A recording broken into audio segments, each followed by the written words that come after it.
perusahaan-perusahaan kita yang nantinya juga akan bermanfaat. Satu, jika kalau misalnya mau dihibahkan atau diwariskan kepada anak, menjadi clear gitu ya. Jangan sampai itu tadi rumahnya sebenarnya ada 5 tapi ngaku dipajak di SPT tahunan cuma 1. Nanti yang 4 bingung nih kalau mau dihibahkan mau diwarisin. Jadi generasi berikutnya kasihan gitu ya. Dapat aset sih dapat, cuman dapat pusingnya juga di pajaknya juga gitu lah.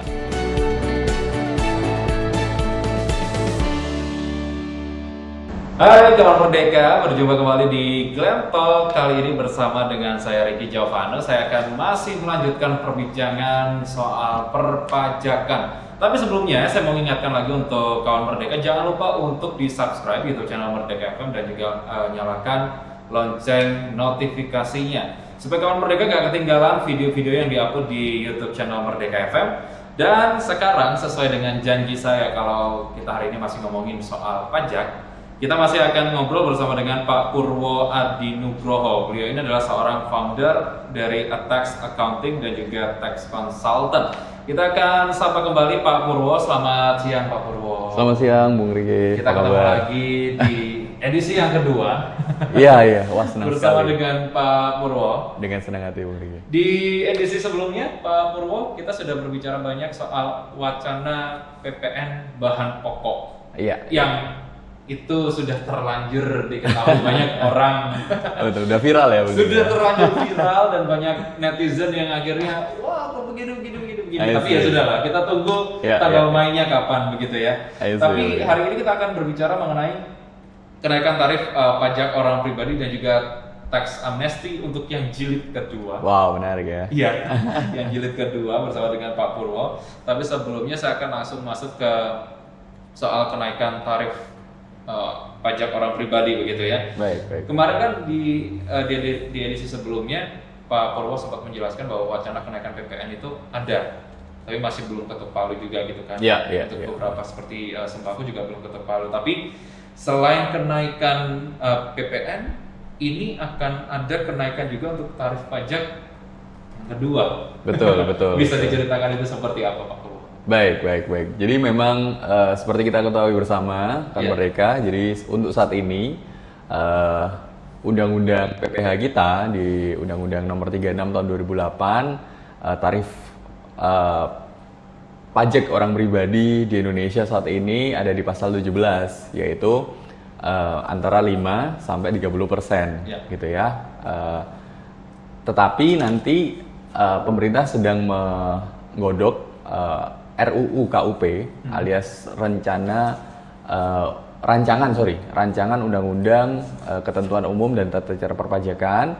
Di situ akan mengatur ulang tarif pajak orang pribadi.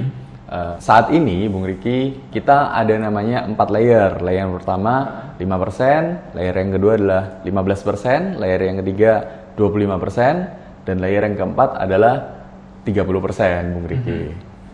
Nah, layer berikutnya ini masih wacana ya? Iya, untuk layer yang berikutnya Bung Riki itu berkisar nilainya adalah 35%. Tapi untuk penghasilan di atas 5 miliar Bung Riki. Jadi nanti ketika katakanlah memang RUU ini digolkan oleh DPR dan juga pemerintah, artinya adalah tarif pasal 17 untuk wajib pajak orang pribadi akan menjadi 5 layer. Nah, 5, 15, 25, 30 dan juga 35%.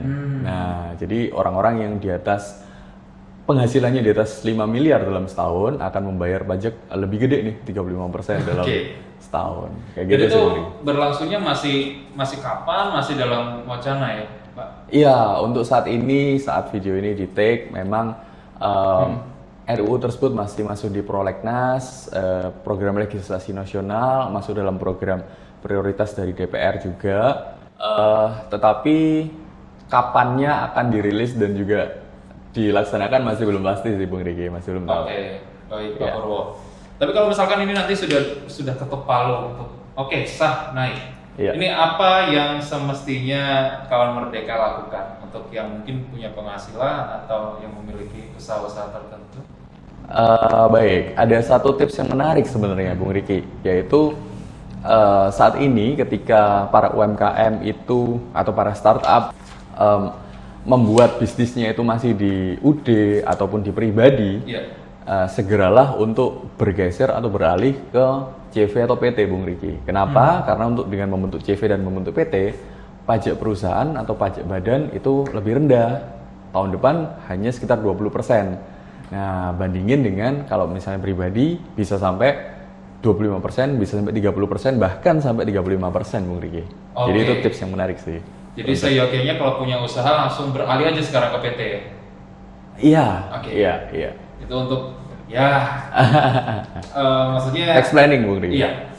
Untuk tax planning. Untuk alternatif begitu lah ya. Boleh, Pak Purwo boleh. ya. Boleh. Tapi tadi kita sempat singgung soal tax amnesty kedua. Ya, Tapi ya, untuk masyarakat yang masih awam juga sebenarnya tax amnesty itu pengertiannya seperti apa Pak Purwo?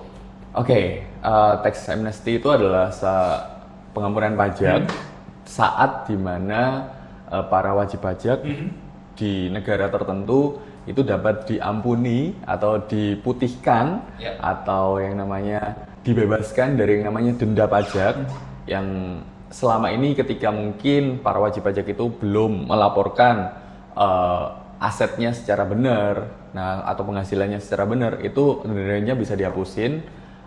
Contoh nih, misalnya ada Bapak A ini punya rumah 5, tetapi yang baru dilaporin di SPT cuma 1 nih, jadi yang 4 belum dilaporin. Nah, katakanlah ada tax amnesty, seperti yang kita alami di 2016 kemarin, 4 rumahnya itu bisa masuk langsung di SPT-nya, tapi harus bayar denda. Denda istilahnya bayar tarif dari tax amnesty tadi, tanpa diusut ke belakang denda-denda pajaknya dan sebagainya macam. Itu sih. Oke. 2016 tax amnesty sudah mulai dimunculkan ya. Iya. Dan sekarang ini adalah jilid yang kedua, at least 5 tahun ke belakang, dan sekarang akhirnya muncul kembali tax amnesty yang jilid kedua. Ini sebenarnya ada apa Pak? Apakah tax amnesty yang dulu itu tidak berhasil atau seperti apa? Kenapa harus ada yang jilid yang kedua begitu? Oh enggak, Bung Kiki. Oke. Jadi kalau menurut saya pribadi sih memang pemerintah sudah sangat bagus sekali dan menurut saya sudah sangat berhasil dengan tax amnesty yang jilid pertama. Sekitar 4.000 triliun kita sudah kumpulkan dengan harta-harta yang mungkin direpatriasi dan juga harta-harta yang diungkapkan lewat pengakuan sukarela di tax amnesty jilid pertama 2016 kemarin. Akan tetapi memang pemerintah merasa perlu adanya tax amnesty jilid kedua karena di satu sisi pemerintah ingin adanya keterbukaan informasi yang lebih jelas atau data-data yang mungkin selama ini belum didapat oleh pemerintah. Dengan adanya tax amnesty ini bisa buka-bukaan nih atau bisa terbuka nih para wajib pajak dengan pemerintah. Diharapkan kedepannya setelah dibuka wajib pajak pembayaran pajaknya nggak kayak dulu sebelum dibuka, berarti sekarang akan lebih naik. Intinya salah satunya ke arah itu sih. Oke, dan yang kedua ini rencananya kapan Pak?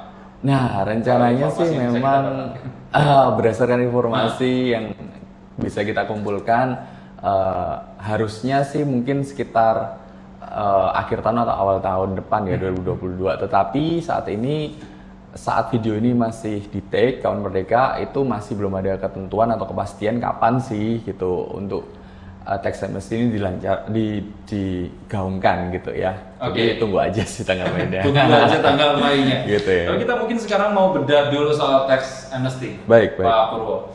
Tax amnesty ini sebenarnya kenapa harus dilakukan dan apa sebenarnya dampak untuk negara? Nah, menarik nih Bung Riki. Jadi memang dampaknya apa sih? Memang ada dampak positif dan negatif ya Bung Riki ya kalau menurut saya. Dampak positifnya sih pasti satu, menambah APBN dengan cepat gitu. Seperti kita ketahui bersama kalau misalnya pendapatan negara sekitar mungkin 80% atau 85%-an dari pajak, bahkan mungkin lebih ya. Dari pajak, yang kedua mungkin dari hutang gitu. Nah, karena memang pemerintah ingin kontribusi dari masyarakatnya lebih lagi dan secara cepat. Nah, mungkin salah satu alternatifnya adalah mengadakan tax amnesty jilid 2 untuk percepatan pendanaan penerimaan negara ini Bung Riki. Jadi itu yang pertama. Yang kedua, adanya keterbukaan data dan informasi antara wajib pajak dan juga otoritas pajak nih Bung Gigi. Jadi diharapkan setelahnya ada buka-bukaan, keterbukaan sehingga bisa berkontribusi lebih lagi para wajib pajaknya. Jadi nggak kayak sebelumnya, yaitu sebelumnya ditutup-tutupin, bayar pajaknya kecil aja gitu. Sekarang kalau misalnya rumahnya udah 5, mobilnya udah 3, masa sih bayar pajaknya penghasilannya kecil? Nah, istilahnya kayak gitu. Jadi mereka akan berkontribusi lebih. Lalu juga sisi negatifnya, Bung Riki, sisi negatifnya ya para wajib pajak yang patuh mungkin akan merasa itu tidak adil, Bung Riki. Jadi, waduh saya kok selama ini udah bayar pajak bener, kok malah pemerintah ngampunin sih nggak bener, misal seperti itu. Adanya. Cuman yang kedua juga misalnya adanya mungkin rasionalisasi dari yang namanya para wajib pajak atau gampang lah bahasa Inggrisnya gitu ya, bahasa Inggris gampang intinya ya udah deh nggak usah yang bener aja, toh nanti 5 tahun 10 tahun lagi ada pemutihan lagi nih, ada. Nah mungkin gitu, tapi di satu sisi kita nggak bisa ngomong sih Bung Riki apakah pengampunan pajak itu akan dilakukan berapa tahun sekali, kita nggak ada yang tahu. Betul. Sih, jadi ya memang jangan diharapkan itulah. Yang penting adalah membangun kesadaran kita akan pajak begitu. Pasti. Itu yang mungkin harus kita benar-benar tanamkan ke diri kita masing-masing gitu kan. Iya. Tapi kita berbicara soal tax amnesty lagi, kita masih beda lagi. Kalau tadi dampak positif negatif, sekarang mungkin bisa diceritakan untuk skema-skema tax amnesty ini seperti apa saja, Pak? Nah, menarik, Bung Riki. Jadi memang berdasarkan informasi yang mungkin kita kumpulkan bersama, memang program tax amnesty ini ada beberapa skema gitu ya. Skema yang pertama adalah untuk wajib pajak yang sudah mengikuti tax amnesty yang jilid pertama 2016 kemarin nanti akan dikenai tarif 15% dari nilai aset yang belum diungkapkan gitu ya. Lalu juga jika aset tersebut diinvestasikan dalam surat berharga negara atau SBN, nanti akan berlaku tarif yang lebih rendah, yaitu kenanya 12,5%. Nah, atau bagi wajib pajak yang alumni TA kemarin lalu gagal atau tidak menginvestasikannya ke dalam SBN, nah, maka tidak berhak mendapatkan tarif 12,5%, malah harus membayar 3,5% lagi dari nilai aset jika mengungkapkan itu. Lalu jika tidak melaporkan dan Dirjen Pajak menemukannya, maka kita harus membayar 5% dari nilai SBN atau surat berharga negara yang gagal diinvestasikan. Salah satunya sih itu Bung Riki, jadi ada yang multi tarif, ada yang kena 15%, ada yang kena mungkin 20% dan 30%. Jadi tapi untuk tarif yang lebih resminya nanti kita tunggu bersama ya Bung Riki. Ini masih baru dalam wacana atau draft lah istilah gitu ya. Oke, jadi tidak bisa terlalu banyak dijabarkan karena masih sifatnya ya hanya wacana yang belum sampai sah begitu ya. Masih dalam prolegnas masih. Betul, Bung Riki. Tapi begini Pak Purwo, tadi kan sempat disinggung soal SBN atau surat berharga negara. Nah, barangkali ada nih kawan Merdeka yang sedang nonton kita sekarang, tapi masih bingung sebenarnya SBN surat berharga negara ini apa? Oke, baik. SBN itu surat berharga negara, jadi contohnya misalnya kayak ORI atau obligasi retail Indonesia, suku, obligasi syariah, ataupun juga obligasi FR gitu ya. Obligasi FR itu mungkin range-nya lebih panjang, sekitar 10-30 tahun. Kalau ORI maupun suku itu obligasi pemerintah yang lebih pendek, sekitar 1-3 tahun. Nah, itu aja sih Bung Riki. Oke, jadi kita sudah ngomongin banyak nih soal tax amnesty.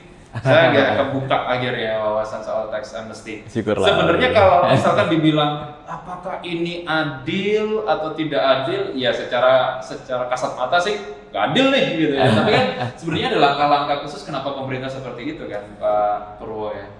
Pasti Bung Riki. Cuman alasan khusus ya. Iya, intinya sih siapa sih di Indonesia ataupun di dunia ini yang berani klaim bahwa dirinya itu sudah bersih secara seutuhnya gitu ya di mata pajak gitu mungkin atau di mata pemerintah gitu ya. Tapi intinya ya mungkin ya harus kita akui secara rasional mungkin tidak ada dari satupun yang berani untuk klaim seperti itu. Tetapi di satu sisi ya kita manfaatkan gunakan kesempatan yang ada untuk bisa memperbaiki diri dan juga memperbaiki mungkin perusahaan-perusahaan kita yang nantinya juga akan bermanfaat. Nah, manfaatnya apa buat kita sendiri? Satu, jika kalau misalnya mau dihibahkan atau diwariskan kepada anak, menjadi clear gitu ya. Jangan sampai itu tadi rumahnya sebenarnya ada 5 tapi ngaku dipajak di SPT tahunan cuma 1. Nanti yang 4 bingung nih kalau mau dihibahkan mau diwarisin. Jadi generasi berikutnya kasihan gitu ya. Dapat aset sih dapat, cuman dapat pusingnya juga nih. Pajaknya juga gitu lah. Jadi saya waduh, pusing juga. Lalu yang kedua, misalnya kalau misalnya mau jual beli enak gitu ya, mau dijual beli. Jadi semuanya clear. Lalu yang ketiga, nah dengan kita ikut tax amnesty, istilahnya dosa-dosa di masa lalu kita dihapus nih. Nah, udah pokoknya pergilah jangan berbuat dosa lagi, intinya begitu. Poinnya di situ tuh. Tapi gini sekarang, mungkin ini adalah pertanyaan banyak orang awam juga. Sebenarnya pemerintah ini tahu aset-aset kita dari mana sih Pak Purwo? Wah, ini menarik nih Bung Riki. Jadi pemerintah ini saat ini memang banyak sekali aplikasi dan tools-tools yang dimiliki oleh Kementerian Keuangan maupun juga Direktorat Jenderal Pajak. Ada aplikasi-aplikasi yang memang mereka bisa memiliki seluruh data keuangan maupun non keuangan dari seluruh wajib pajak di Indonesia. Salah satunya kalau dengan OJK ada namanya Akasia dan Akrab.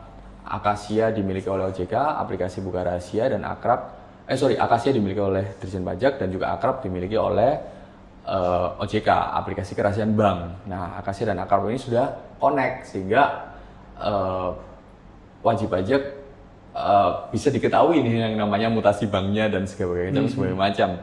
Lalu juga banyak sekali Aproweb, ada yang namanya juga geotagging.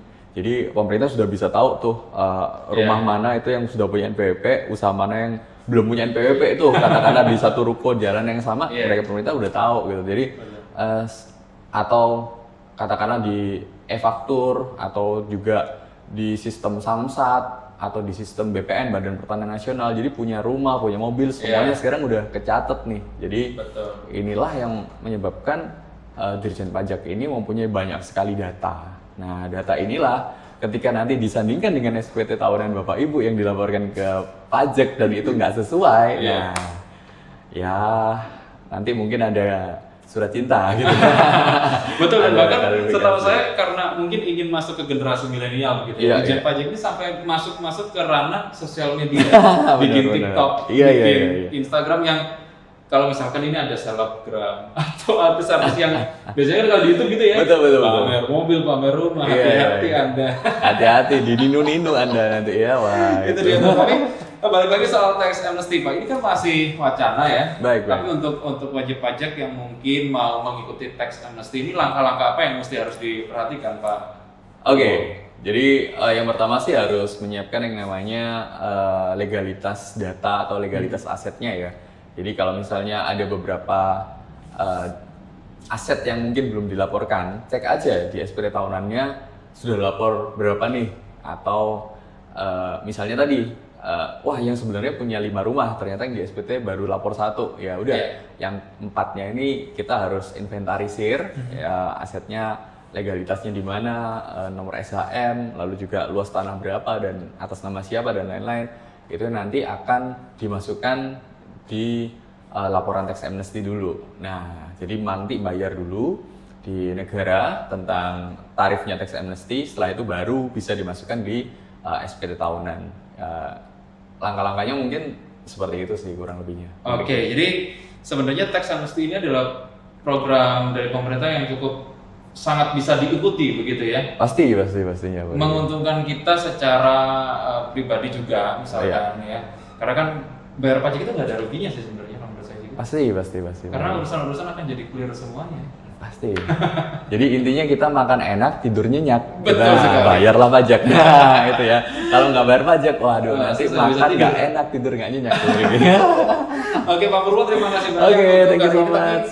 Tapi sebelum itu mungkin bisa disampaikan lagi ke kawan Merdeka. Mungkin kalau misalkan ini kawan Merdeka ada yang mau konsultasi soal perpajakan sama Pak Purwo, bisa kemana dan hubunginya lewat mana? Oke. Thank you so much, Bu Riki. Jadi, kawan mereka, silahkan untuk follow dan juga like dan juga subscribe di sosial media kami, di Instagram kami di Atax Indonesia maupun di YouTube kami Atax Indonesia. Dapatkan info-info yang menarik, peraturan-peraturan terkini, update-update yang paling hangat gitu ya di Instagram kami di Atax Indonesia.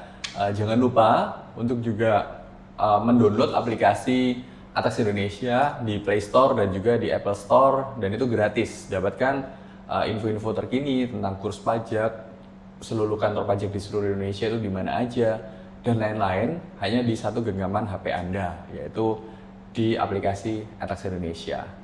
Itu aja sih.